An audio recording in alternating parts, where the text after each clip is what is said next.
찬송가 532장입니다.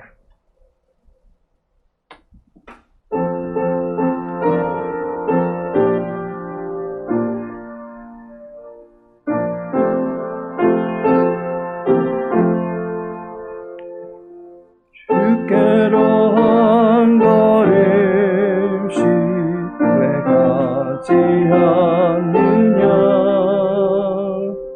내 죄를 잡아가고 그 앞에 나가라. 한 걸음씩 주께 나오라. 주님께 아뢰이며 너복을 받으리라. 값없이 주는 은혜 너 거절 말아라. 주께로 한 걸음씩 너 빨리 나가라. 주께서 너를 맞아 내 죄를 사하리. 한 걸음씩 주께 나와라. 주님께 아뢰이며 너복을 받으리라. 값없이 주는 은혜 너 걱정 말아라. 주께로 한 걸음씩 주께 받으라. 기회를 잃지 말고 내 마음 정하라. 한 걸음씩 주께 나오라. 주님께 아뢰이며 너복을 받으리라. 값없이 주는 은혜 너 걱정 말아라. 주께로 한 걸음씩 걷어서 아뢰라. 기쁘게 너의 몸을 주 앞에 드리라. 한 걸음씩 주께 나오라. 주님께 아뢰이며 너복을 받으리라. 값없이 주는 은혜 너 걱정 말아라. 사사기 1장입니다.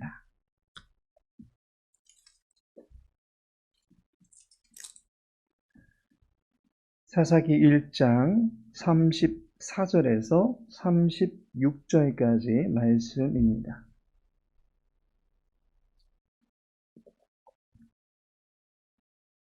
(34절에서) (36절까지) 함께 읽겠습니다.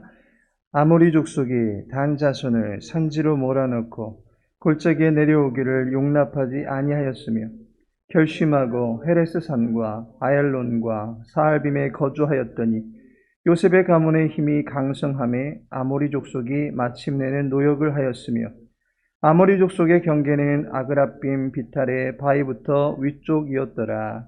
아멘. 오늘은 본문의 말씀 통해서 몰아넣고라는 제목으로 함께 말씀 나누고자 합니다. 본문에서는 단지파의 정복사가 언급됩니다.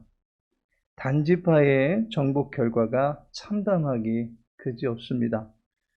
쫓아내지 못하였다라고 보고하던 다른 지파들의 처지가 단지파에 비해서는 그나마 무난해 보일 정도입니다.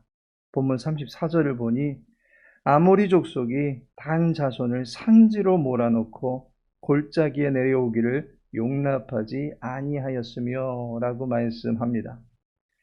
단지파의 처지는 가나안 거민을 쫓아내거나 쫓아내지 못하거나 또는 그들 중에 거하다라는 수준이 아닙니다. 도리어 아모리인들이 몰아넣는 기세에 눌려서 약속의 땅에서 쫓겨나는 처지가 되었습니다. 몰아넣다라는 말은 멀리 내몰리게 된 상태만을 말하지 않습니다.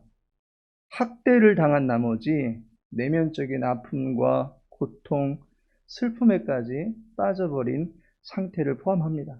그래서 사사기 2장 18절에 보니 이는 그들이 대적에게 압박과 괴롭게 함을 받아 슬피 부르짖음으로 여호와께서 뜻을 돌이키셨음이거늘 이라고 하는 말씀에서 볼 수 있듯이 괴롭게 함을 받았다라는 말이 본문에 몰아넣고라는 말과 같은 말입니다.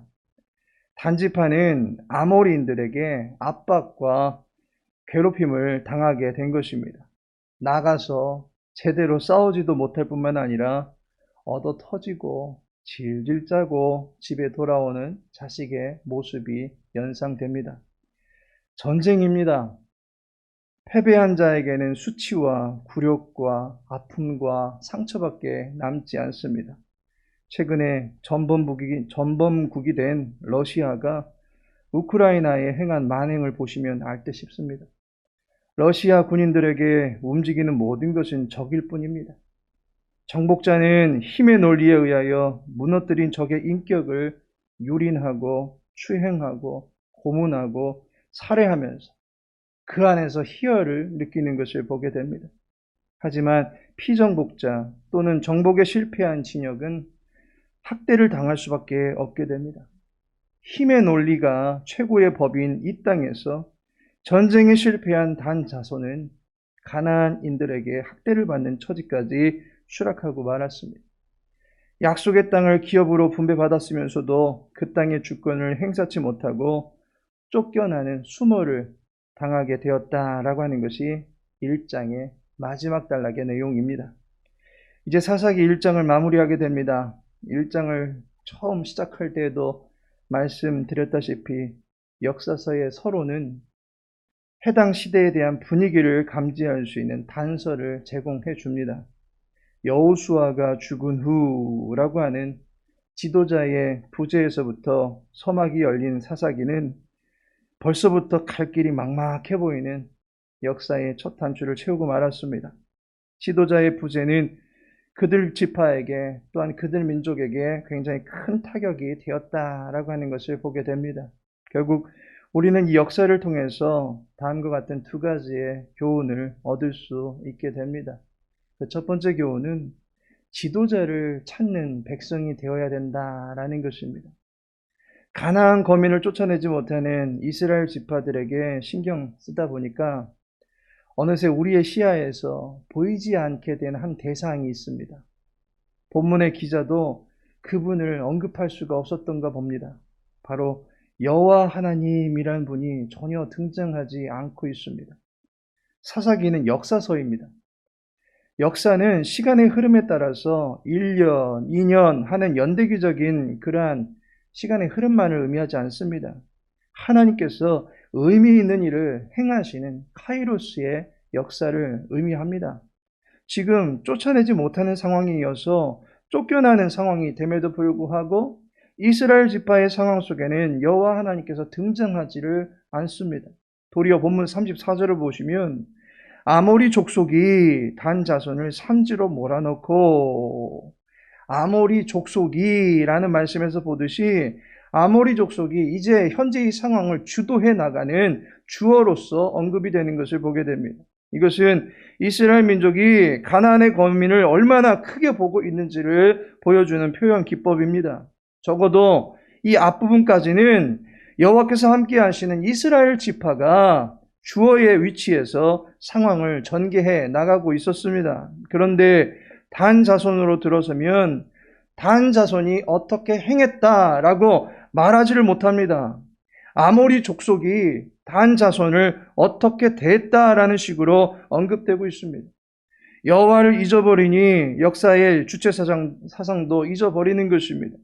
여호와의 대리자로서 이미 수중에 가나안 전 땅을 주셨노라고 여호와께서 말씀해 주셨음에도 불구하고 이스라엘 지파는 그 언약을 붙들지 못한 채 두려움에 짓눌려 있는 것을 보게 됩니다.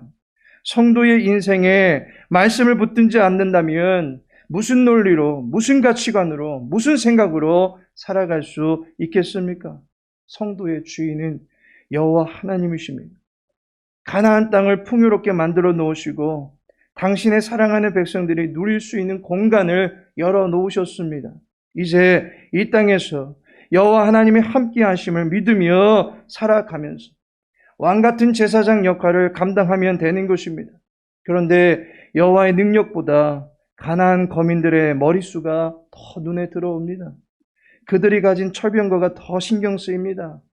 그들의 생활 노하우가 더 유용하게 여겨지고 그들의 종교 생활이 크게 신경 쓰지 않아도 되겠다 싶을 정도로 느슨하게 대합니다. 여호와 하나님을 느끼지 못하고 부르지 못하고 구하지 않을 때 성도는 녹슬어버리는 자동차가 될 뿐입니다. 더 이상 굴러가지 못하는 고철덩어리에 불과해질 뿐입니다. 이 땅은 여호와의 나라입니다. 이스라엘은 여호와의 백성입니다. 이곳에서 행하는 일은 여호와의 심판이고 여호와께서 이루고자 하시는 정화 작업입니다. 이때 여호와를 우선되이 여기며 여호와를 찾는 사람만이 가라, 내가 저들을 너의 손에 이미 붙였노라 라는 말씀을 들을 수 있게 되는 것입니다. 사사기 1장 2절에 여호와께서 이르시되 유다가 올라갈지니라 보라 내가 이 땅을 그의 손에 넘겨주었노라 하시니라 라고 말씀합니다. 여호와를 구하고 여호와를 찾던 유다 지파에게 주신 말씀입니다. 여호와께서는 답을 갖고 계십니다. 그리고 답을 찾는 이들에게 능력을 부어주실 수 있는 분이십니다. 행할 바를 알게 해주시는 분이십니다. 성도의 지도자는 여호와 하나님이십니다. 여호와를 찾고 구할 수 있는 복된 시간 되기를 소망합니다.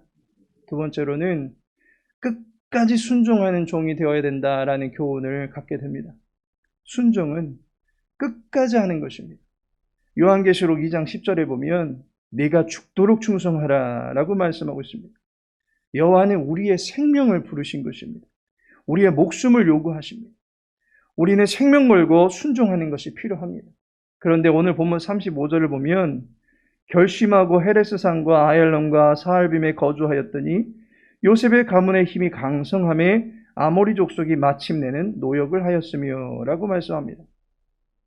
단자손이 아모리 사람들의 강성함에 못 이겨서 제자리를 잡지 못하고 있습니다. 그런데 요셉이 와서는 아모리 족속을 제압하여 준 것입니다. 그도 그럴 것이 요셉 지파라고 하는 것은 므낫세와 에브라임 지파를 말합니다. 두 지파를 합쳐서 요셉 지파라고 말합니다. 민수기에 나타난 지파별 군사수를 감안해 볼 때 므낫세와 에브라임이 합치면 거의 9만 명에 달하는 군사력을 보유하게 됩니다. 이스라엘의 그 어떤 지파도 이 수준에 이르기는 턱없이 부족합니다. 거의 평균 2배 이상의 군사력을 보유하고 있는 꼴입니다. 그로 인해서 다행히 아모리 족속을 제압합니다. 그런데 이게 웬일입니까? 마침내는 노역을 하였으며 라고 말합니다. 그들을 쫓아낸 것이 아니라 이들 지파 역시 그 거민들에게서 노동력과 곡물, 조세를 제공받게 되었다라고 하는 것을 말해줍니다. 가나안 사람들을 다 쫓아내지 않는다면 그 전쟁은 이겨도 실패한 전쟁입니다. 하나님의 말씀을 따라 죄악의 찢기들까지도 모조리 버리지 않은 채 어설프게 남겨둔 죄악의 잔재는 다시금 이스라엘을 유혹하고 악한 삶에 대해서 무감각해지게 만들고 그 모든 것들을 일상적이게 만들어 버릴 뿐입니다. 심지어 그것을 즐기며 살아가도록 만들 뿐입니다. 이스라엘이 내쫓지 않은 채 노역을 빌미로 가나안 거민들과 함께했다라고 하는 것은 하나님의 말씀에 끝까지 순종하지 않은 것입니다. 도마뱀은 꼬리가 잡히면 얼마든지 자기 꼬리를 잘라내고 도망쳐서 생명을 보존하는 능력이 있습니다. 죄도 마찬가지입니다. 얼마간 내몰았다 할지라도 남은 몸뚱이가 다시금 재생되어서 또다시 이전보다 더 악랄하게 우리를 괴롭히는 것입니다. 기왕 순종하는 것, 끝까지 순종할 수 있도록 주님이며 이 손을 꼭 잡고 가달라고 주님의 능력을 구하시기 바랍니다. 하나님께서 사랑하시는 성도 여러분, 이제 사사기 2장서부터는 본격적인 사사시대의 역사가 펼쳐집니다. 서막이 매우 불안정하고 수치스럽게 시작되고 있습니다. 안타깝게도 사사기는 끝장까지 이와 비슷한 분위기를 유지하거나 더 열악해지는 사건들을 보도하게 될 것입니다. 그럼에도 불구하고 이스라엘을 포기하지 아니하시고 함께 하시는 여호와 하나님의 끝까지 사랑이 있기 때문에 역사는 계속해서 이어지는 것입니다. 힘든 일이 많습니다. 타협하고 살고 싶습니다. 적당히 살고 싶습니다. 그만 포기하고 싶기도 한 순간들도 있을 것입니다. 하지만 여호와 하나님은 허물 많고 유약한 우리의 역사를 끝까지 짊어지고 가시는 분이십니다. 처절한 상황에서 부르짖고 기도하면 임재하시어서 도우시는 여호와 하나님의 신실하신 사랑이 이 세상에서 살아가는 저와 여러분이 기댈 수 있는 유일한 힘이고 최고의 낙이 되는 줄 믿으시기 바랍니다. 포기하지 않는 여호와의 사랑이 오늘을 살아가는 저와 여러분에게도 임하고 있음을 믿으시기 바랍니다. 이 사실을 믿고 다시금 우리의 주인 되신 여호와 하나님을 위하여 순종의 고삐를 쥐고 믿음의 병거를 굴려보시기 바랍니다. 저와 여러분을 전진케 하사 믿음의 진보를 이루어가며 우리가 밟는 모든 땅 위에 축복의 기운을 내려주실 여호와를 경험하며 살아갈 수 있는 복된 백성 되시기를 예수님의 이름으로 축복합니다. 아버지 하나님, 우리의 목자가 되시어서 푸른 초장으로 쉴만한 물가로 인도하여 주심에 감사를 드립니다. 우리의 인도자가 되시어서 주님의 뜻을 기뻐하며 순종하며 살아갈 수 있도록 도와주시옵소서. 주의 권속들의 육체의 건강을 보존하여 주시고 새 힘 주시고 능력 주시어서 맡겨주신 달란트대로 하나님의 영광 위하여 살도록 도와주옵소서. 우리의 영혼을 정결케 하시고 주님의 덕을 내비칠 수 있는 성품이 되게 하옵소서. 우리의 자녀들을 축복하여 주옵소서. 학교에서, 직장에서, 군대에서 모든 영역 속에서 머리가 되게 하여 주시고 요긴한 일꾼들이 되게 하시고 지혜와 명철을 깨닫고 하나님의 사람으로 당당하게 담대하게 살아갈 수 있도록 도와주옵소서. 특별히 돌아오는 주일은 어린이 주일로 교육부 자녀들과 장년 세대가 함께 모여 예배 드립니다. 모든 세대들이 여호와 앞에서 어린아이와 같이 순전한 마음으로 하나님을 예배할 때에 자녀들과 젊은이들과 노인들이 성령의 충만함으로 하나 되게 하옵시고 하나님만을 따르는 기쁨이 넘칠 수 있도록 도와주옵소서. 이를 위하여 내일은 우리 교사분들이 교회를 청소하게 됩니다. 교사분들의 선한 수고 위에 영혼의 열매가 나타날 수 있도록 도와주시옵소서. 오늘 한날도 우리와 동행하실 하나님을 기대하며 예수님의 이름으로 기도합니다.